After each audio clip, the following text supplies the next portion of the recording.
This guide covers all the actions that Dark Knight learns from level 51 to 90, including how each action is meant to be used and recommendations when necessary. We also go over the rotation at level 60, 70 and 80. The guide finishes with a level 90 specific guide covering opener, rotation, 2-minute bursts and stat priorities. I will assume you already know how to play Dark Knight at level 50, and if not, then I recommend my starter guide for this information. I will also assume you are acquainted with common abbreviations like GCD, oGCD and weaving, and in case you need a refresher, I have shorts on both of these subjects. Now then, at level 52, you learn the ability Salted Earth, which does a decent amount of damage in an area around you over its duration. Make sure to use it on cooldown, weaving it between your GCDs. To reintroduce and build upon the opener from this starter guide, open with Provoke into Hard Slash, weaving Edge of Darkness and Blood Weapon. Then use Siphon Strike, weaving Salted Earth and Edge of Darkness. Then continue to perform 1-2-3 combos while weaving Edge of Darkness as you are able. We will continue to build on this opener throughout this guide as a way to build a priority order of your cooldowns and resources. It is worth noting as we build on this opener that the precise order of all the cooldowns coming out isn't crucially important as long as everything gets used in a timely fashion. Cooldowns like Blood Weapon that take a few GCDs to get spent are more important to prioritize of course, but overall, whether you use Salted Earth immediately or a GCD later is not going to be a huge problem. Keep this in mind as we progress in this guide. At level 54, you learn the ability Plunge, which works as a gap closing ability. It has a surprisingly short cooldown, so I do recommend using it just for the damage if you won't need the mobility it provides in the immediate future, like in the next 10 seconds. I recommend weaving it after Soul Eater in your opener, before the Edge of Darkness, and do make sure to use it on cooldown and don't sit on it, just in case that maybe I will need it. You probably won't need it unless you know you will. At level 56, you learn the ability Abyssal Drain, which is an AoE attack that both heals you for each target hit and recovers 600 MP, just 600 MP. For your opener, weave it alongside Salted Earth after Siphon Strike, and push your Edge of Darkness to later. When doing large dungeon pulls, it may be beneficial to intentionally delay the use of Abyssal Drain to use for the healing effect when you can benefit more from it. Do make sure to use Abyssal Drain often though. At level 60, you learn the ability Carve and Spit, which is an alternative option to Abyssal Drain, as they share cooldown. Carve and Spit is a lot stronger on single target, but only slightly stronger on 2 targets, and does not come with a healing side effect. As such, Abyssal Drain should always be used on 3 or more targets, but consider also using it on 2 targets if the healing it provides might be necessary. Since level 50, you have added a bunch of oGCD options to your arsenal. To outline an opener example, pull with Provoke and then use Hard Slash, weaving Edge of Darkness and Blood Weapon. Then Siphon Strike, weaving Carve and Spit and Salted Earth. And then use Soul Eater, weaving Plunge and Edge of Darkness. Then continue 1-2-3 combos, weaving Edge of Darkness as you are able. In general, you can follow this priority list of oGCDs, which should align with the opener as well. At level 62, you unlock the Blood Gauge, and both Soul Eater and Stalwart Soul are upgraded to grant 20 Blood Gauge when used, and you can accumulate up to 100 Blood Gauge. You also learn Blood Spiller, a heavy-hitting weapon skill that spends 50 Blood Gauge. You should use Blood Spiller on up to 3 targets when you have Blood Gauge to use it. Your AoE combo is still superior on 4 or more targets, and in these cases, it is fine to sit on a full gauge and let it go to waste. When using Blood Spiller on AoE like this, make sure to use it on the healthiest targets so the enemies go down as closely together as possible. It is worth mentioning that this leads to a 2-target rotation where you use Unleash, Stalwart Soul and Blood Spiller specifically, and that does seem very backwards, but it is correct. At level 64, you learn the weapon skill Quietus, which functions as the AoE alternative to Blood Spiller, beating it on 3 or more targets. This means you should use Blood Spiller when you can on 1 or 2 targets and Quietus on 3 or more targets. At level 66, Blood Weapon is upgraded to also grant 10 Blood Gauge whenever it is activated, meaning that it grants a total of 3000 MP and 50 Blood Gauge. This also means that Stalwart Soul and Soul Eater with Blood Weapon grants 30 gauge at a time, so make sure to not overcap. This changes your opener as you can use Blood Spiller after the second Hard Slash for a slight damage gain. At level 68, you learn the ability Delirium, which makes your next 3 Blood Spillers or Quietuses free within 15 seconds. It also makes Blood Spiller grant 200 MP and Quietus 500 MP as a bonus. This should be used on cooldown, and take note that even with no skill speed, you should be able to use Delirium up to 3 GCDs in advance to when you intend to spend all of the charges. Due to the cooldown, it is very common for Blood Weapon and Delirium to overlap, so you should also take note that it is very difficult to actually spend Blood Gauge while Delirium is active, so leading up to Delirium being ready, make sure you don't have over 70 Blood Gauge, such that you can hold the 30 gauge you would gain while using Blood Spiller or Quietus with both Blood Weapon and Delirium active. For the opener, I recommend weaving Delirium just before you pull and replace the 3 GCDs after the initial hard slash with 3 Blood Spillers. At level 70, you learn the ability The Blackest Night, which is much more commonly known by the acronym TBN, which I will refer to it by for the rest of this guide. On a very short cooldown, it applies a massive shield to the target of your choice, often yourself. It costs just as much as an Edge of Darkness or Flood of Darkness, but if the shield is broken by damage, it grants you Dark Arts, a buff with infinite duration that allows you to cast one of either Edge or Flood of Darkness for free, effectively paying its cost back. From now on, I recommend trying to keep at least 3000 MP available at all times to use TBN, and if Darkside has plenty of duration left, you should prioritize preventing damage with TBN over dealing damage with Edge and Flood of Darkness. In a coordinated raid team, you can make use of accumulating a Dark Art stack to bring an extra 3000 MP into a burst window with raid cooldowns up, if you wish. This can be difficult however, and is not expected in regular play. Keep in mind that the shield's size is based on the target's HP, so if you apply the shield to a player with less max HP, it is more likely to break, returning the MP. Since level 60, the Blood Gauge and Delirium has been introduced, not to mention the Blackest Night, known as simply TBN.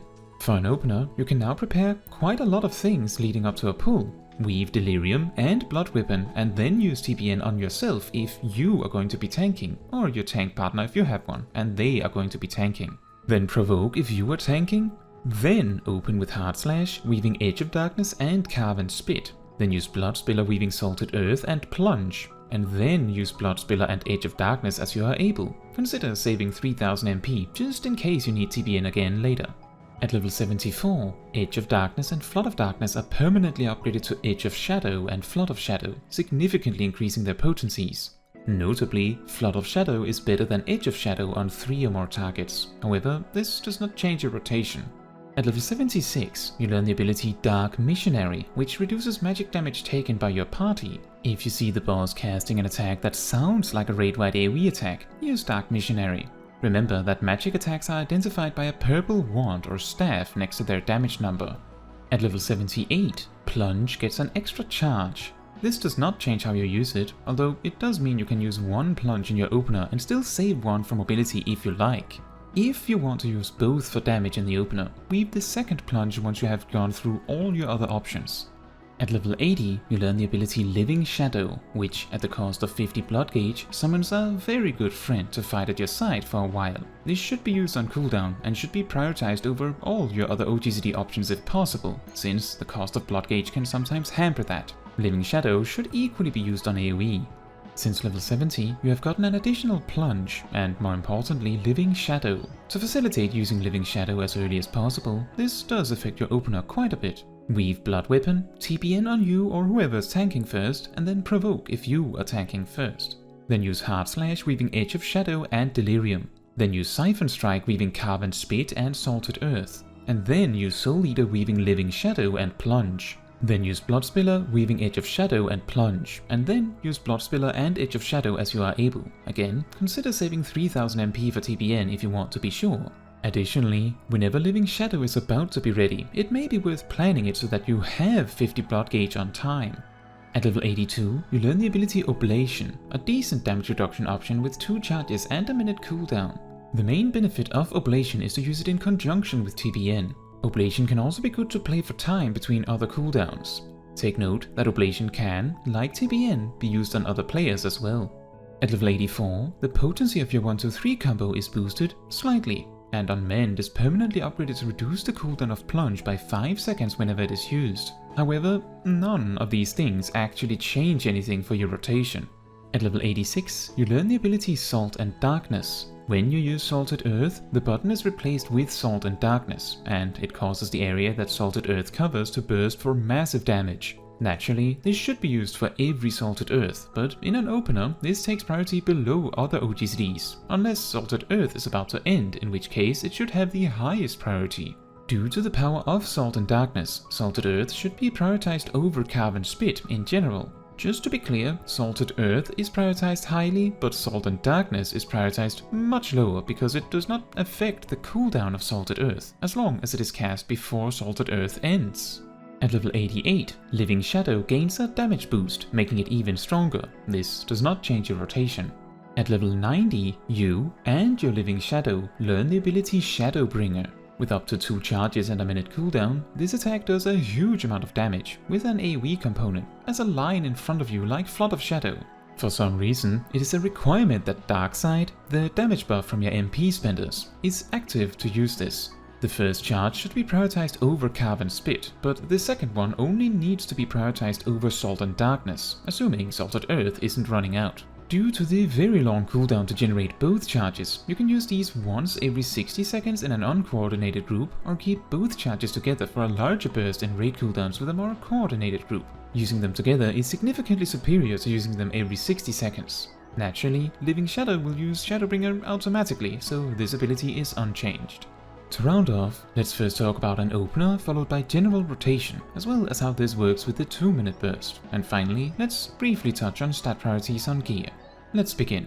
Make sure that Grit is active if you plan to be actively tanking. Then, up to 4 seconds before combat starts, use Blood Weapon, and 3 seconds before combat starts, apply TPN to whoever will tank first if possible.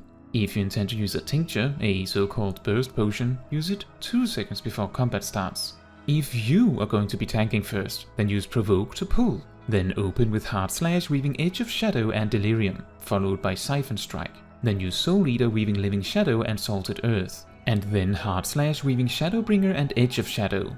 After that, use Bloodspiller, weaving Carve and Spit and Plunge. Another Bloodspiller, weaving Shadowbringer and Edge of Shadow. One more Bloodspiller, weaving Salt and Darkness and Edge of Shadow. And finish with Siphon Strike, weaving Plunge and, if possible, another Edge of Shadow.